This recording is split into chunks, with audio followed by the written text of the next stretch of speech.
दिल्ली में एक इलाका पड़ता है जिसका नाम है जंगपुरा और इसी जंगपुरा इलाके के अंतर्गत एक मार्केट पड़ता है जिसका नाम है भोगल मार्केट।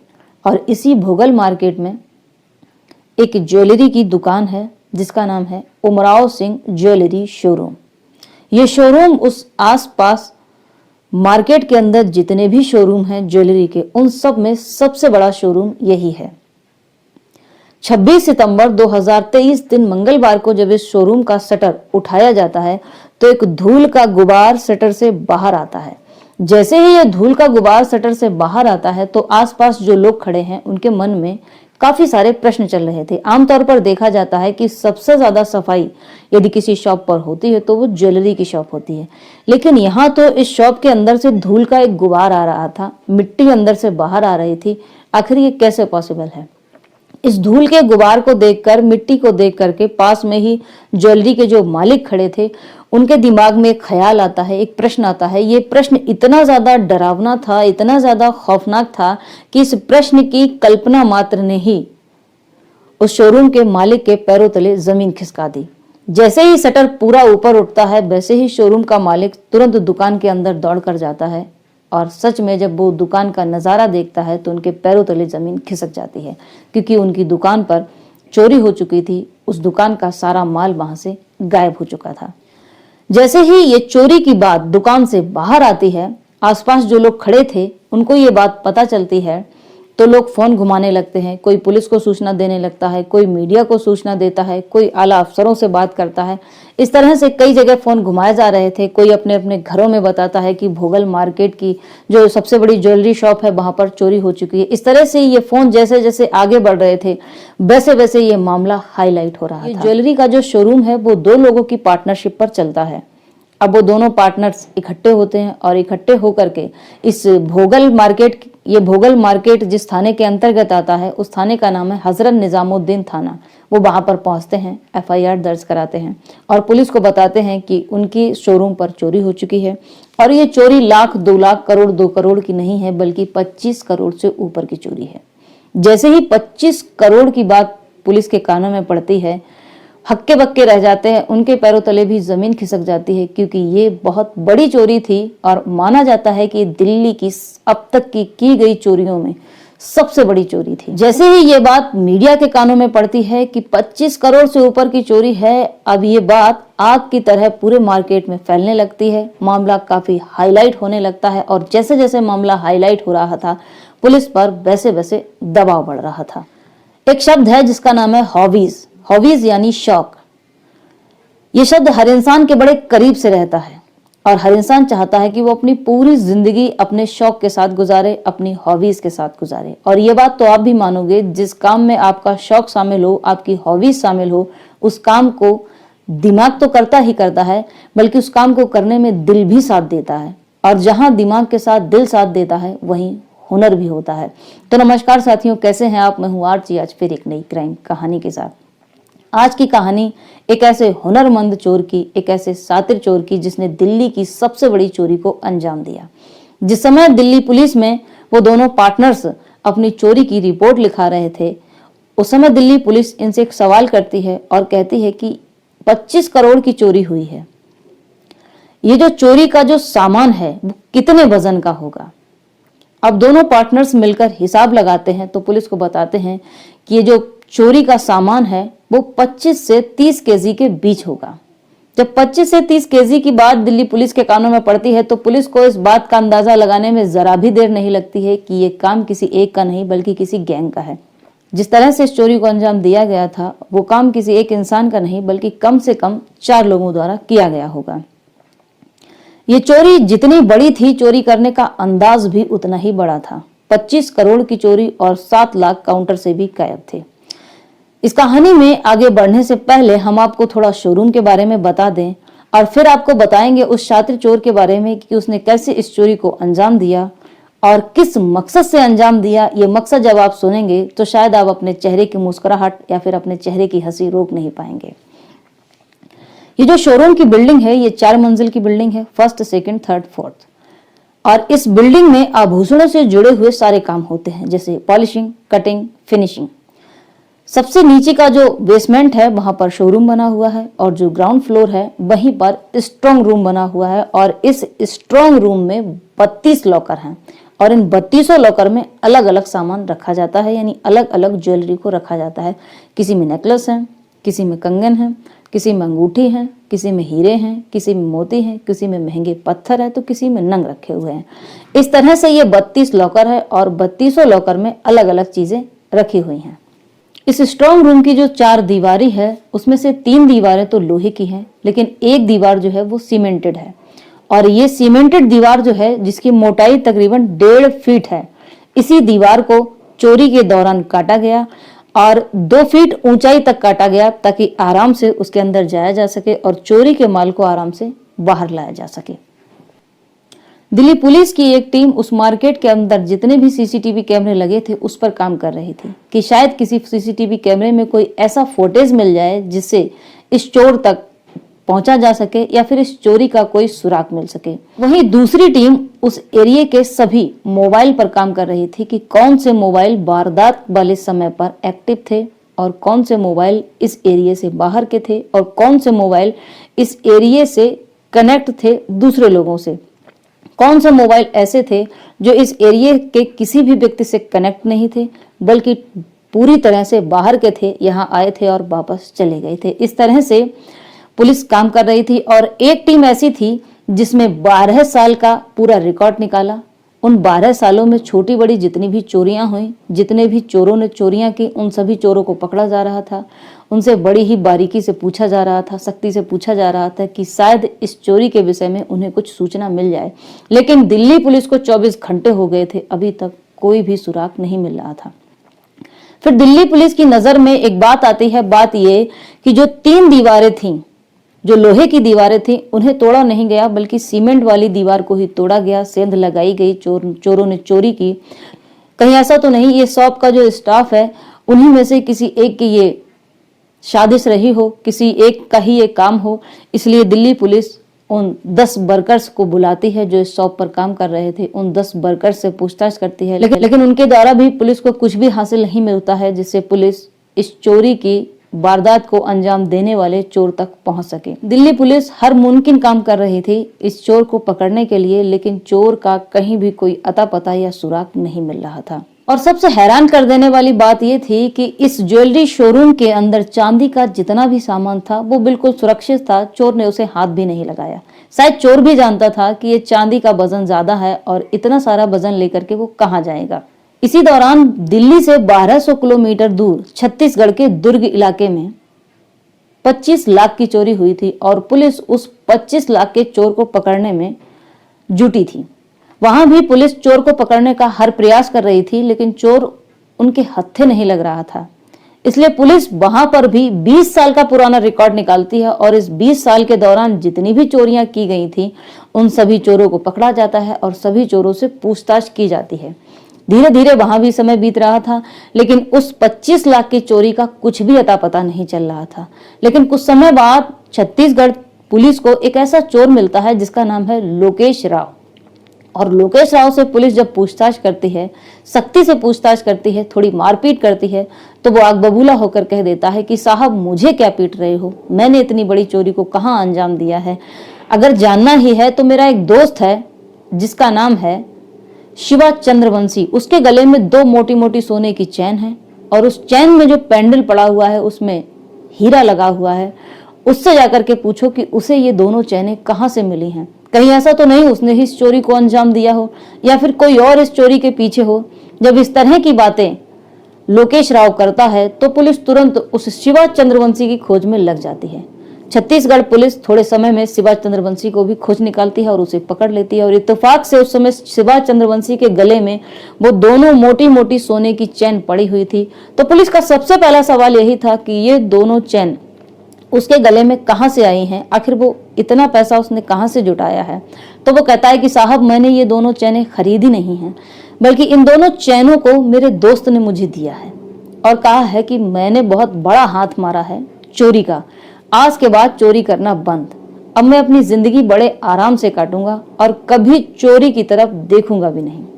इस तरह की बात कहते हुए उसने मुझे ये दोनों चैनें गिफ्ट में दी थी। जैसे ही यह बात पुलिस को पता चलती है कि जब इसने इतनी महंगी चेनें गिफ्ट में दे दी तो फिर चोरी भी बड़ी ही होगी। इसलिए पुलिस का दूसरा सवाल यह था कि ये बताओ चोरी कितने की थी। तो वो कहता है कि साहब देखने में तो करोड़ों की लग रही थी। अब पुलिस पूछती है कि चोरी की कहां से थी। अब शिवा चंद्रवंशी कहता है कि साहब चोरी कहीं दिल्ली के इलाके से की गई है, कहां से की गई है ये तो मुझे भी नहीं पता है। जब ज्यादा पुलिस सख्ती से शिवा चंद्रवंशी से पूछताछ करने लगती है तो वो कहता है कि चोरी का माल मेरे ही घर में रखा हुआ है जहां वो किराए पर रहता है, और कुछ माल वो अपने साथ ले गया है जो उसका दोस्त है जिसने चोरी की है। अब पुलिस को यह आइडिया था कि अभी माल रखा है तो इसका मतलब वो दोबारा से इस माल को लेने के लिए यहाँ पर आएगा, इसलिए पुलिस ने पहले से ही उसके घर के आसपास अपना पहरा बिठा दिया। और शाम तक और इत्तेफाक की बात कि वो चोर शाम तक वहां आया अपना माल उठाने के लिए, और उसी दौरान उस पुलिस ने उसको पकड़ लिया। जब उस चोर को छत्तीसगढ़ पुलिस ने पकड़ लिया और फिर दिल्ली फोन घुमाया और बताया कि दिल्ली में एक चोरी हुई है और वो चोर हमारे हाथ लग गया। ये बात दिल्ली पुलिस के लिए किसी अलादीन के चिराग से कम नहीं थी, इसलिए दिल्ली पुलिस बिना समय गवाए अपने दल बल के साथ वहां पर पहुंच जाती है और पहुंचने के बाद उस सातिर चोर को हिरासत में लेती है और हिरासत में लेने के बाद उससे पूछताछ करती है। तो उस चोर का नाम था लोकेश श्रीवास उर्फ राजू। पहला जो चोर पकड़ा गया था उसका नाम था लोकेश राव। अब जो चोर पकड़ा गया है उसका नाम है लोकेश श्रीवास उर्फ राजू।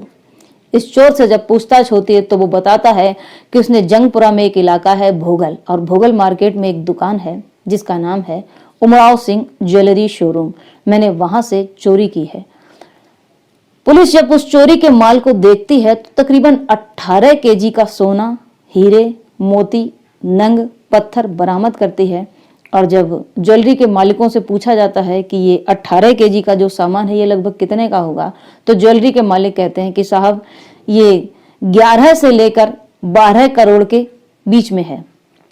बाकी का चोरी का माल इस समय लोकेश ने कहाँ रखा है ये पुलिस लोकेश से पूछताछ के दौरान पता करेगी।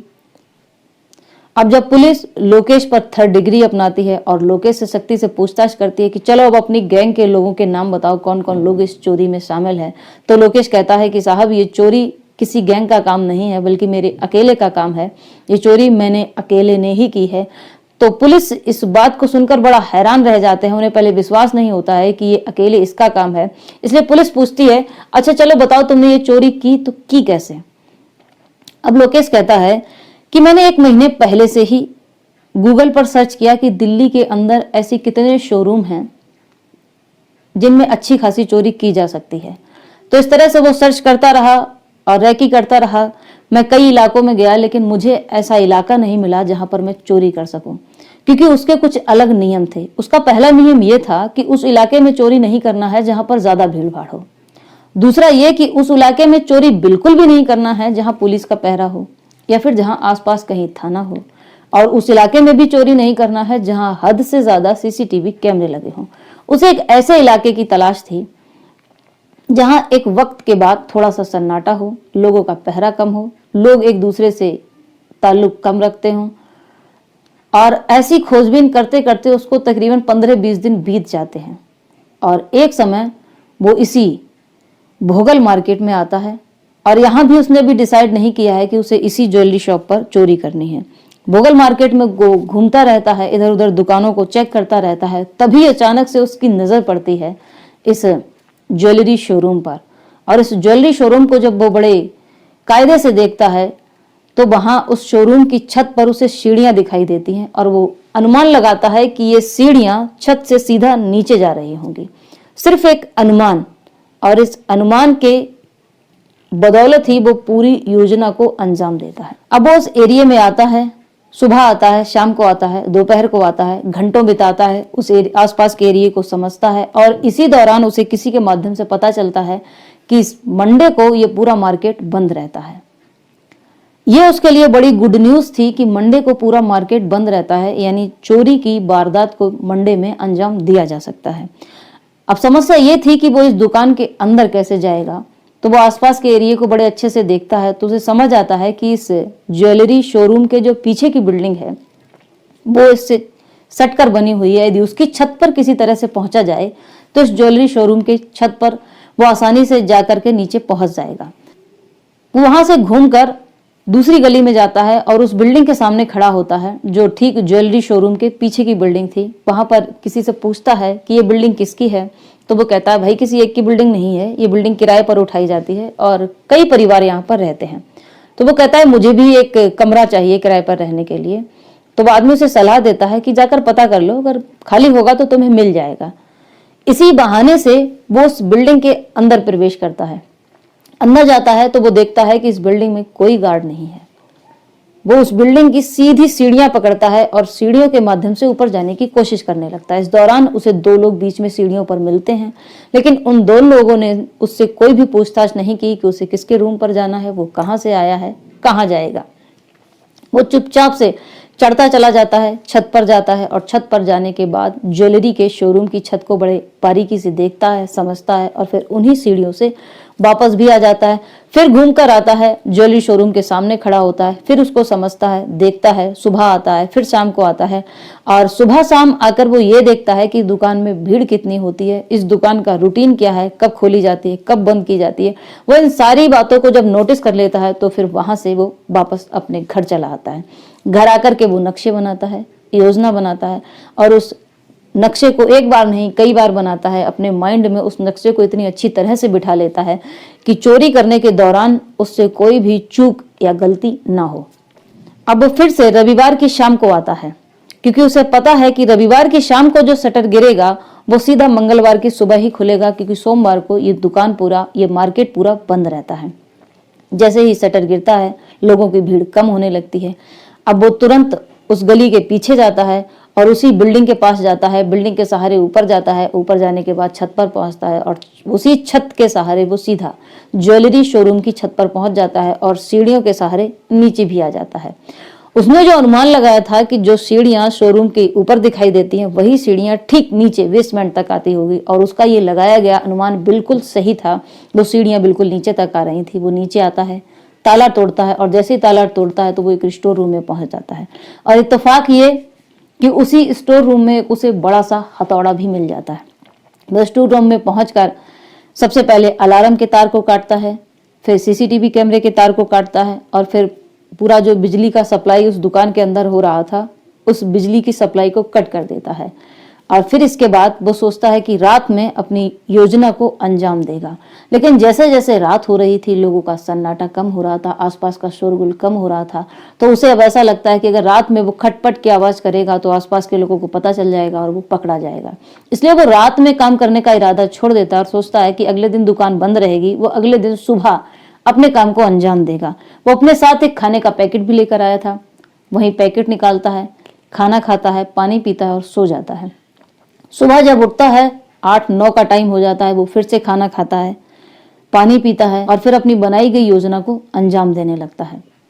वो सबसे पहले दीवार तोड़ता है और दीवार तोड़ने के बाद एक एक करके सारे लॉकर्स तोड़ता है और लॉकर्स के बाद सारे लॉकर्स टूट जाने के बाद फिर वो सभी लॉकर्स में से एक एक करके सामान उठाता है और वही सामान उठाता है जो सामान महंगा था। इसके बाद काउंटर पर जाता है, काउंटर से भी वो 7-7.5 लाख की चोरी करता है और चोरी करने के बाद बड़ी ही सावधानी से वहां से बाहर आता है। बाहर आने के बाद वो फिर से छत पर आता है और छत से सीधा बगल वाली बिल्डिंग और बगल वाली बिल्डिंग की सीढ़ियों के सहारे उस मार्केट से वापस आता है और सीधा जाता है बस स्टॉप पर और वहां से सीधा सरकारी बस पर बैठता है, सीधा छत्तीसगढ़ आता है और अपने दोस्त के रूम पर आता है।